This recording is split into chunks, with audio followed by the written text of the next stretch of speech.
you planning your own wedding? Are you stuck for styling ideas? Feeling a little overwhelmed? Then this is the podcast for you. I'm your host and wedding planner, Vanessa from the Wedding and Event Creators, and I'm here to bring you practical hints and tips to kickstart your wedding planning. You're listening to the South Coast Wedding Podcast. Today's episode is brought to you by our DIY wedding checklist. It can be found on our website, www.weddingandeventcreators.com.au/blog. Let's get wedding planning. This episode is titled 5 Expert Tips for Planning Your Wedding. We're going to cover people that are in the early stages or very early stages of planning their wedding and are trying to work out a bit of a concept of how to move forward. So I'm going to jump straight in. Now, number 1 is to establish early on the feel you want for your wedding. So everyone has a very different idea of how they want their wedding to flow and to go. So many couples and bride and grooms have their own idea of how they want their wedding to flow. So it's really about having a chat to one another and coming up with a cohesive idea or plan of how you see your wedding and the ideas of what you'd like for your wedding. So by jotting down what sort of feel that you want, what vibe, maybe even having you think about the things that you really disliked or really loved about other weddings that you've been to, will give you a really clear vision for your wedding day and how you want it to go.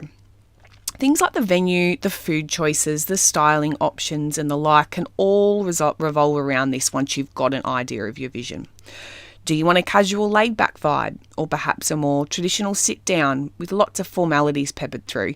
Write it down, come up with a plan, and then everything will start to flow from there. Number 2 is start an Inspo or inspiration board. I'm sure that you've heard lots of the blogs and online talk about this, but it's a really great idea to create a mood, an inspiration board, even a colour scheme by visiting either Pinterest or Instagram, which I'm sure that you already have, and starting to create a board. So we, with our clients when we're doing styling, we create a Pinterest board that we can share and add things together. So it might be a cake that you love. It could be, beautiful flowers that you've seen or an idea for an outdoor setting. And it just means that you can then share that board with your planner, with your stylist, with your venue, or just use as a really great reference point for yourself so that you can start to see your vision and make sure everybody's on the same page for that. Number 3 is book in your suppliers and worry about the details later. Now, this is probably the most important tip and one of the first things that you will need to do once you've got an idea of the feel, vision and style of your wedding that you'd like to go for. You need to start to lock in quality and reputable suppliers. If you get quality suppliers, your whole process and planning process, and then of course rolling through to on the day, is going to be perfection. It's just going to be so much better than if you choose maybe cheap or suppliers that aren't reputable or maybe don't have the best reviews. So some people can be quite shocked by the lead-in time that is actually needed to lock in quality suppliers. So I always suggest doing a bit of research on your key vendors, people like the venue, catering, photographer, planner, stylist, whatever they may be. Contact them, do a little bit of research, source a quote on maybe your top 2 or 3, and then lock in a date with your favourite. So once you've locked those in, things and details like the exact menu choices or your photography package or the exact type of flower that you might like will all follow and flow down the track, but securing in the best vendors around means that your day and your planning process is going to be that much easier and that much better. Number 4 is make a master to-do list. So start scheduling in early on your to-do list things that need to be checked off and done so that they don't all creep up for you when it gets much closer to the wedding. There's so many great apps out there now and websites, there's magazines, there's blogs, there's journals and lots of different medias that you can find different checklists or to-do lists on. So find one that you're comfortable using and use it as a template or modify it to create your own. You can also keep your budget in here too so that you can start to keep track of all your financials for the wedding. Some of the app examples that we've spotted or been using include Manage My Wedding and Wedding Happy Wedding Planner. They're on the Apple App Store and they're free. There are lots of other different ones as well. We actually personally use Aisle Planner, and all of our wedding clients and wedding planning clients that book in with us get free access to Aisle Planner. So we actually work with them on that platform, but you can sign up initially for a free account. That would be another really great one that I find to keep track of everything across your wedding. Number 5 is have a plan B in place. And I can never stress the importance when we're working with a bride and a groom at how important it is to have a plan B in place for your wedding. So we always hope that the wedding is going to be the perfect summery, balmy, beautiful summer's day.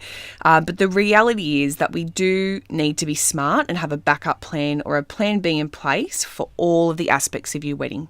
So when I talk about all the aspects of your wedding, I mean things like the ceremony, the pre-dinner drinks, and your reception time. So what if it is raining or it is really windy?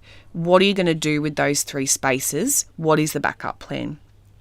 Is there enough space within your marquee or your barn or whatever your reception venue is to hold your ceremony last minute, or to bump out a bit of space and make way for pre-dinner drinks and canapé time? Or do you need to consider booking in a larger marquee or popping one on hold? Perhaps you get a secondary pagoda or structure, or maybe you look at hiring out a hall or popping something like that on hold so that you do have a backup plan if your outdoor wedding, doesn't go as planned. So I think the peace of mind of having this all written down will be totally worth it. It also means that you can pass that information on to your emergency contact people. So for a wedding, for Plan B, I always recommend and ask that our clients provide us with 4 or so numbers. So whether that is a bridesmaid or a mother of the bride or whoever it may be, someone reliable that will have their phone on them for that day that we can contact to get a call of what that backup plan is going to be.